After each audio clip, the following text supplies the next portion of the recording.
Kalau di bagian sebelumnya, Laga harus berhadapan dengan Raja Naga. Kali ini musuhnya jauh lebih mengerikan. Kerajaan bayangan, sebuah kerajaan yang tidak takut pada naga, karena mereka justru membesarkan iblis di ruang bawah tanah.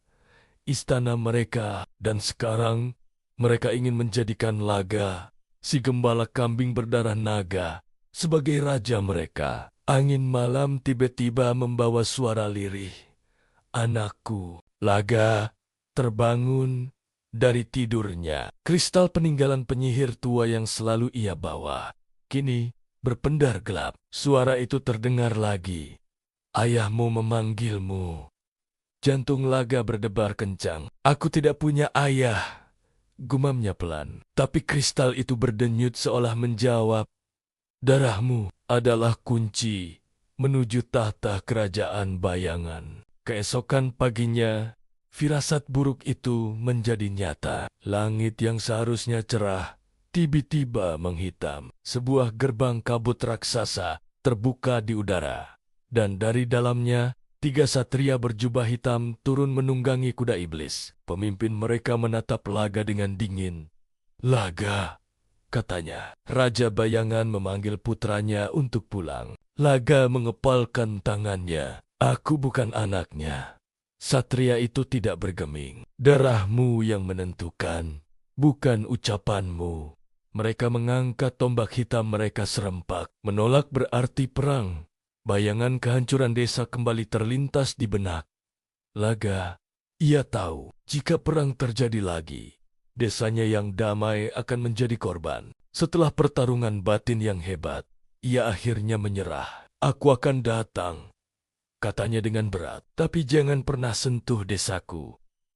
Laga dibawa menuju sebuah lembah yang tak pernah tersentuh sinar matahari. Di sanalah kerajaan bayangan berdiri megah dan mengerikan. Langitnya berwarna ungu gelap, dan udara di sekitarnya berbau besi dan darah. Ia digiring masuk ke dalam istana hitam legam, di mana seorang pria bermata merah menyala duduk di atas singgasana. Selamat datang, anakku, sapa pria itu. Laga menggigil, bukan karena dingin, tapi karena amarah. Kau yang membantai desaku bertahun-tahun yang lalu.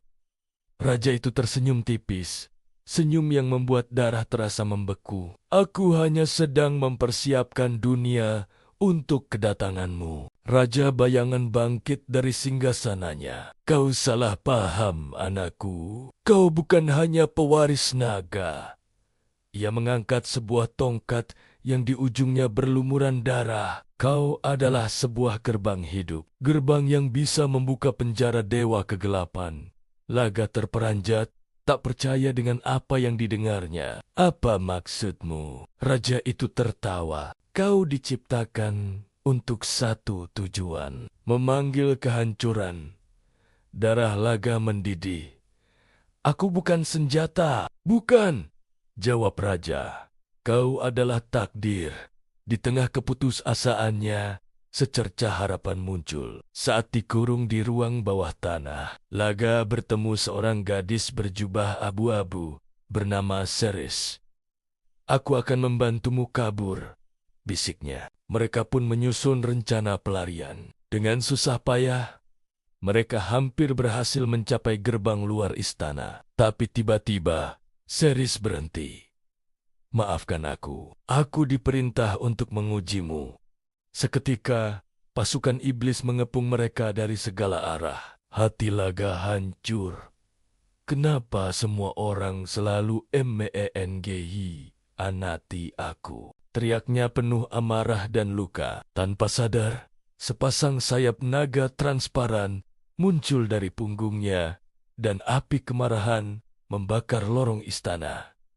Raja bayangan muncul di tengah kekacauan itu. Lihat kekuatanmu, bangkitlah sepenuhnya. Jadilah Raja Iblis, dan aku akan berhenti menyerang desamu selamanya. Laga gemetar, terjebak dalam pilihan yang mustahil. Kalau aku menolak, tanyanya dengan suara bergetar. Raja tersenyum kejam. Maka seluruh desa yang kau cintai itu akan musnah hingga tak bersisa. Air mata menetes di pipi Laga. Ia teringat wajah anak-anak desa, teringat kambing-kambingnya, teringat gubuk kreyot yang menjadi rumahnya. Dengan hati yang hancur, ia berkata, "Aku akan bangkit, tapi bukan untukmu." Laga melepaskan seluruh kekuatan naga yang terpendam dalam dirinya. Energi dahsyat membuncah, membuat langit istana retak. Gerbang Dewa Kegelapan mulai terbuka, menampakkan bayangan tangan raksasa yang siap keluar. Namun, di detik-detik terakhir, Laga melakukan sesuatu yang tak terduga. Ia mengalihkan seluruh kekuatan penghancur itu ke dalam dirinya sendiri. "Aku yang akan menutup gerbang ini." Untuk selamanya, tubuhnya membara, terbakar oleh kekuatannya sendiri. Seris menjerit histeris, "Kau akan mati, Laga." Di sisa tenaganya, Laga tersenyum. "Lebih baik aku daripada seluruh desaku." Ledakan cahaya putih menyilaukan menghantam langit, melenyapkan kegelapan. Istana bayangan runtuh menjadi puing-puing, dan Raja Bayangan lenyap menjadi abu. Gerbang Dewa Kegelapan pun tertutup rapat. Beberapa waktu kemudian, para penduduk desa menemukan Laga tergeletak tak sadarkan diri di tepi hutan. Ia masih hidup, namun sangat lemah. Sebagian besar kekuatan naganya telah hilang untuk selamanya.